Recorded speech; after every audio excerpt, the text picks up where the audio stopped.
Sejam bem-vindos ao Samba Pills. Eu sou Ricardo Pinheiro e hoje estou aqui com o Hélio Neves, sócio e head coach do Samba Team. E aí, Elião, como é que você tá, cara? Tudo bem? Prazer ter você aqui. Opa, e aí, tranquilo? Tudo bem? Aqui sempre ótimo. Elião, cara, não é um tema que a gente costuma abordar muito no Samba Pills, que é a parada de como o cara começou a jogar e tal. Mas seu início foi muito lá atrás, né? O poker era preto e branco ainda. Conta pra gente como é que você começou, cara, e que jogos você jogava. Bom, eu comecei na época do colégio ali, com os 16 anos e tal, assistindo os programas que tinha na ESPN, né? Tinha o Christian Cruel e tal, os caras da antiga, tinha as transmissões do World Series e jogando com os amigos no colégio, esse tipo de coisa, e aí lá para os 18 anos, já abrindo conta no PokerStars e jogando principalmente free rolls, né? E aí aos poucos ganhando os free rolls e tal e jogando uns jogos mais baratos que tinham na época, né? Foi uma coisa bem devagar, né? Você vê hoje em dia o pessoal tem um desenvolvimento bem mais rápido normalmente, né? O cara começa a se interessar e aí já vai ler artigos, procurar um material e tal, e já começa a jogar, já deposita fácil e já consegue começar a jogar uns stakes baratos e aí depois de 2 meses já está procurando um time, alguma coisa desse tipo, né? E naquela época não tinha material assim disponível, não tinha time, nada disso. Sim. Então era tudo bem mais lento e mais difícil. Mas você jogava o quê? Você jogava só Texas ou jogava outras modalidades? No começo eu jogava todos os tipos de jogos, né? Principalmente cash games baratos e sitting goals baratos, mas mudava de jogos também rapidamente, né? Jogávamos 8 games, jogava Omaha, jogava todo tipo de jogo que aparecia também não tinha tantos jogos quanto tem hoje em dia, né? Certas modalidades nem existiam e tal, mas realmente jogava de tudo um pouco, tentando encontrar o que eu gostasse mais, o que eu conseguisse ter mais facilidade de ganhar e ver o que dava certo, né? Mas você acha que essa variedade de jogos que você jogava, essa pluralidade, né? Você abrangia, jogava o Marvel, jogava 8 Game e tal, você acha que agregou alguma coisa nas suas habilidades com o Texas, cara, o nosso joguinho de duas cartas? Acho que sim, acho que sempre que a pessoa joga modalidades diferentes, tem coisas a adicionar às outras modalidades, né? Ela vê as coisas de um jeito diferente, pode aplicar uns conceitos que você pegou em uma para outra coisa.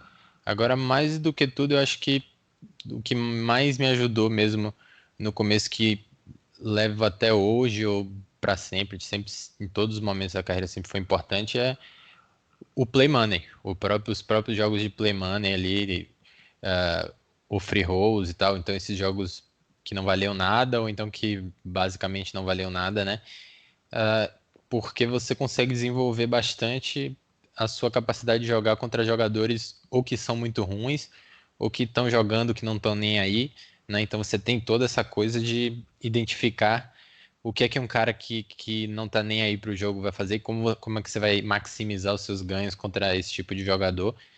Então, é claro que é mais difícil você encontrar quando é um jogo valendo, quando é um jogo mais caro e tal, mas é uma habilidade que você leva para. Acho que não tem.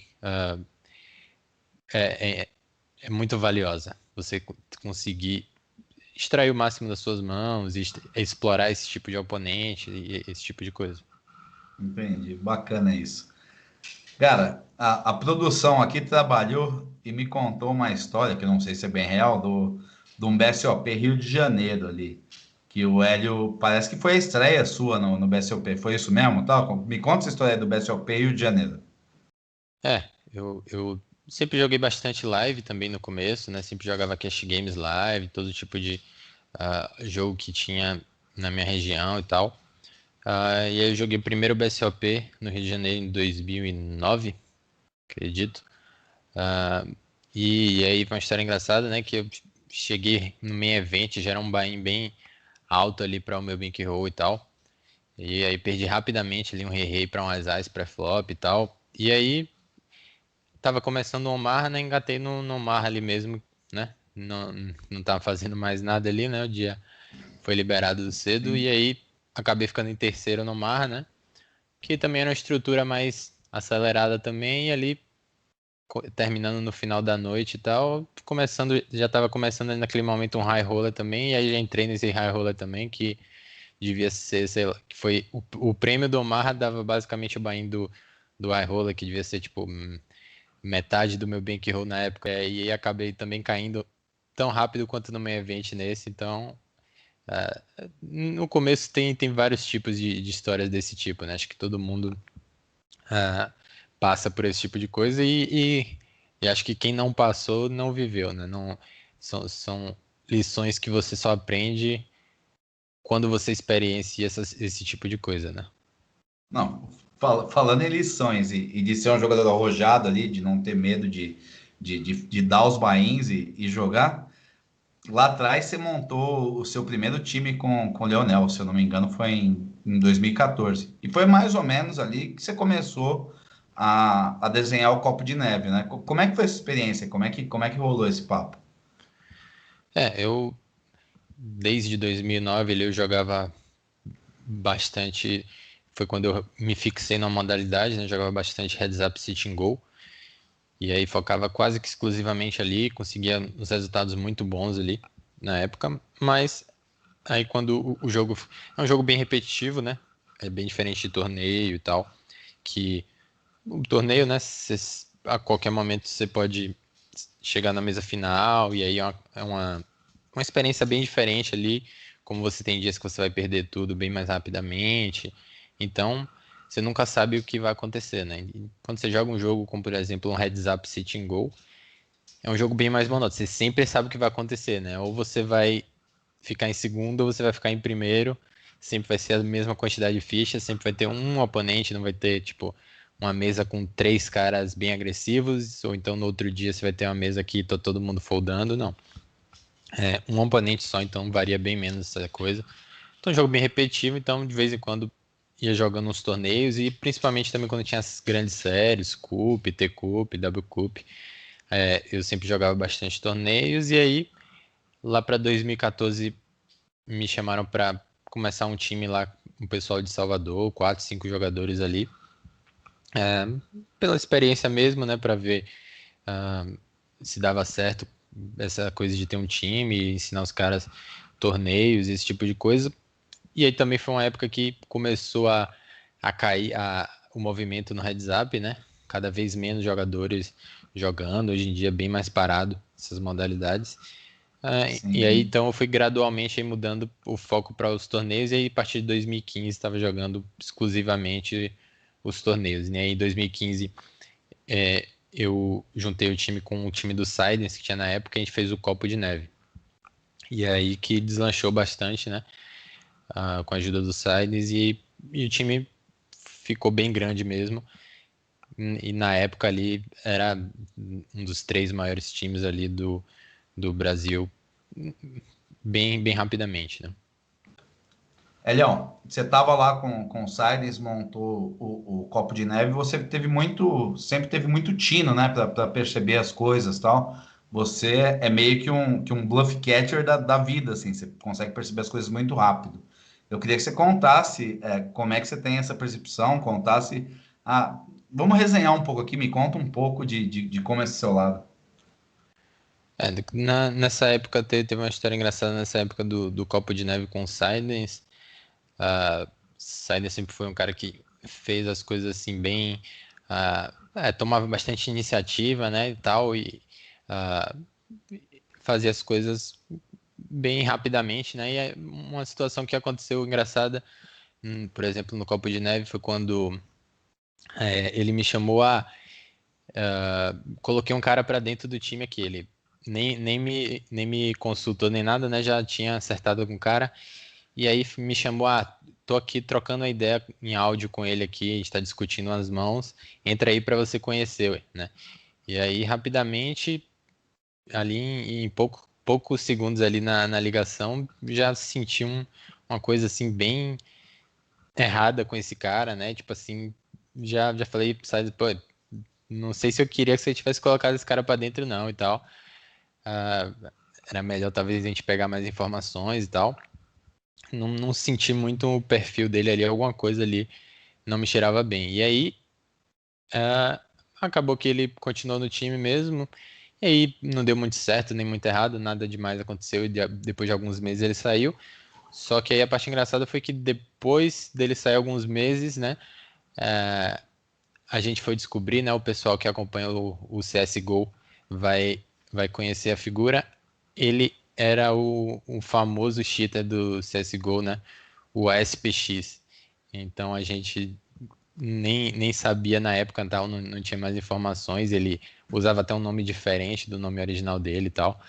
Ah, e aí acabou que a gente teve essa experiência com ele. Nossa, que homem, que tino, né? E parece que tem um outro episódio aí no circuito baiano aí, no circuito nordestino, que você também enxergou alguma coisa que tava meio esquisita, não foi? Ah, nessa época ali, no circuito baiano, ali um pouco no Nordeste, na Bahia e tal, em cerca de 7, 8 anos atrás e tal, não só lá, mas o poker de maneira geral era muito menos profissional, né, como é hoje. E então tinha muito mais golpes e catrupes e coisas bem ah, questionáveis assim no cenário, né, que hoje em dia é bem mais raro, né? E nessa época tinha no circuito baiano, no circuito nordestino ali, tinha uma galera fazendo todo um esquema lá de dealers e de cartas marcadas, era uma coisa bem.